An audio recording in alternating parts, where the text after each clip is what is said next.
degdeg ah saaxiibayaal dagaal culus ayaa hadda waxa uu ka socdaa qeybo ka tirsan gobolka Gado gaar ahaan degmada Balad Xaawo. Dagaalkan oo ay soo qaadeen caawa ciidamo ka amar qaata maamulka Jubbaland ayaa waxa lagu soo waramayaa in ay ku qaadeen ciidamada xoog dalka Soomaaliyeed ee fariisinta ku lahaa xero lagu magacaabo xero UK.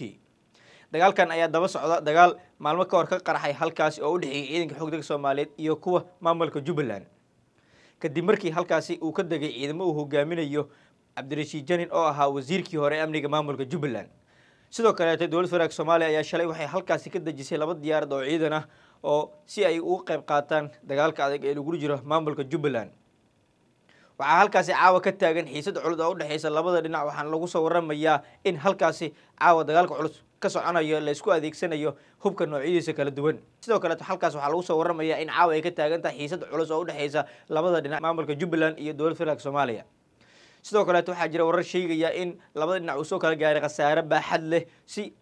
sida ay sheegayaan wararka halkaasi ka imaanaya. sidoo kale khasaaraha rasmiga ah halkaasi ka jira waxaa lagu soo waramayaa in maamulka Jubbaland halkaas dhankooda uu gaaray khasaare aad u fara badan bacdama ciidanka ka amar qaadanayay maamulka Jubbaland iyaga ay marka hore weerarka ku soo qaadeen xero UK oo ku sugnaayeen ciidamada xoog dalka Soomaaliyeed ee uu hogaaminayay wasiirkii hore amniga Jubbaland haddana ah taliyaha xasilinta gobolka Gado Cabdirashiid Janan.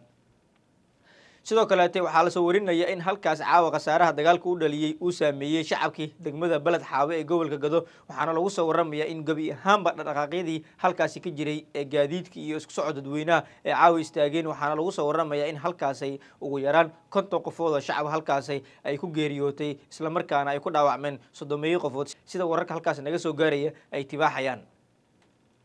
sidoo kale waxaa jira warar sheegaya in hadda maamulka Jubbaland magaalada Kismaayo uu ka soo diray ciidamo gurmad ah oo ka qayb qaadanaya dagaalkan culus ee caawa ka soconaya degmada Balad Xaawo ee gobolka Gado. sidoo kale waxaa la filayaa dhanka dowladda federaalka Soomaaliya in halkaas inay ka dejiso caawa diyaaradaha ciidan oo gurmad ah oo ka qayb qaadanaya dagaalka adag ee lagu jiro maamulka Jubbaland. sidoo kale xiisadan gobolka ka taagan ee dagaalka culus dhalisay ma ahan xiisadii ugu horeysay waxaana jirtay xiisad ka horeysay oo u dhaxaysay maamulka Jubbaland iyo dowladda federaalka Soomaaliya taas oo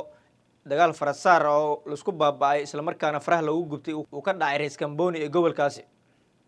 Rees Kamboni ayaa waxaa lagu xasuustaa in maamulka Jubbaland halkaas ay ku xasuuqeen ciidamo xoog dalka Soomaaliya ka tirsan oo madaxweynaha Soomaaliya Xasan Sheekh Maxamuud iyo ra'iisul wasaaraha Soomaaliya Xamse Cabdi Barre halkaasi amarkooda lagu geeyay balse jawaabtii halkaasi ka imaaday iyo natiijada halkaasi ka imaaday ayaa noqotay mid lagu jibiyay ciidanka xoog dalka Soomaaliya halkaasi laga dajiyay kadib markii ciidamo ka amar qaadanayay maamulka Jubbaland halkaasi weerar culus ay ku soo qaadeen isla markaana laga dhigay ciidankii halkaasi la geeyay kuwa go'doon ku jira isla markaana noqday kuwa halkaasi si ba'an loogu laayay iyagoo kuwii ugu dambeeyay ee ka soo harayna ay iska dhiibeen xerada Madheere ee gobolkaasi. ilaa iyo haatan waxaa soconaya dagaalka culus sida hadda halkan ka arki kartaan muuqaaladan ayaa muujinaya in halkaasi caawa ka soconaya dagaalkan culus ee u dhaxeeya dowladda federaalka Soomaaliya iyo maamulka Jubbaland. ilaa iyo hadda lama oga cid ku gacan sareysa dagaalkan culus ee ka soconaya caawa qaybo ka tirsan gobolka Gado gaar ahaan degmada Balad Xaawo. dagaalkan ayaana soo bilowday maanta galinkii hore kadib markii ciidamada maamulka Jubbaland ay weerar culus ku soo qaadeen fariisan ciidanka xoog dalka Soomaaliyeed ee ku lahaayeen xero UK ee gobolkaasi Gado. dagaalkan oo soo bilowday salaada khudbada kadib ayaa waxa lagu soo waramayaa in ilaa iyo hadda dagaalka xoogiisa uu ka soconayo xero UK waxaana lagu soo waramayaa in halkaas uu ku jiro khasaare baaxad weyn oo soo kala gaaray labada dhinac sababtoo ah dagaalkan ayaa ah dagaal culus oo faraha la isaga gubtay wuxuuna soo bilowday maanta galinkii hore.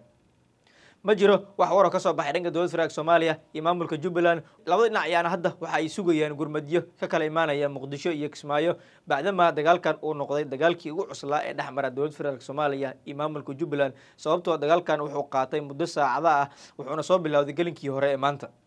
sidoo kale dagaalkan ma ahan dagaal u dhaxeeya ciidanka xoog dalka Soomaaliyeed iyo ciidanka Jubbaland balse dagaalkan ayaa ah dagaal u dhaxeeya madaxweynaha Soomaaliya iyo madaxweynaha maamulka Jubbaland Axmed Maxamed Islaam. kadib markii maamulka Jubbaland ee uu hogaamiyo madaxweynaha maamulkaasi Axmed Maxamed Islaam Madoobe uu khilaaf soo kala dhaxgalay asaga iyo madaxweynaha dowladda federaalka Soomaaliya kadib markii ay isku fahmi waayeen rabitaanka doorashada qof iyo codka ah. Madoobe oo isaga tagay shirkii golaha wadatashiga qaran ayaa Kismaayo dib ugu laabtay tan iyo markaasna waxaa jirtay xiisad colaadeed oo u dhaxaysay labada madaxweyne iyadoona ugu dambeyn ay dhashay in labada madaxweyne ay isu adeegsadaan ciidamada maamulka Jubbaland iyo kuwa dowladda federaalka Soomaaliya. iyadoona natiijada ka dhalatay ay noqotay in ciidanka xoog dalka Soomaaliyeed gabi ahaanba ay noqdaan kuwo lagu xasuuqay Rees Kamboni qaarna galeen xadka Kenya iyadoona ugu dambeyn dowladda Kenya ay diyaarad ka soo saartay magaalada Nairobi isla markaana ay ku soo shubtay isla markaana ama ay keentay magaalada Muqdisho. taasi ayaa noqotay fadeexad soo gaartay dowlad federaalk Soomaaliya balse taas madaxweynaha Soomaaliya isagoo ka duulaya ayaa hadda waxa uu rabaa in mar kale halkaasi uu Axmed Madoobe kula dagaalamo isagoona raba in guud ahaanba ciidanka xogta Soomaaliya Axmed Madoobe gacanta ku soo dhigaan isla markaana ay ka soo dejiyaan magaalada tan ee Muqdisho balse ujeedka labadan madaxweyne ayaa ah isku leynta wiilal Soomaaliyeed oo ka tirsan qaranka Soomaaliyeed kuwaas oo la rabay in loo adeegsado dhanka cadawga gaar ahaan kooxda Al-Shabaab iyo kooxda Daesh balse maysan noqon labadan madaxweyne aragtidooda ayaa waxay noqdeen in lagu laayo dad shacab ah iyo wiilal Soomaaliyeed oo loogu talagalay in qarankan ay difaacaan balse labada aragti ee madaxweynaha ayaa hadda waxay noqonaysaa mid iiga isu adeegsanayaan wiilal Soomaaliyeed oo loogu talagalay inay difaacaan qarankii dalka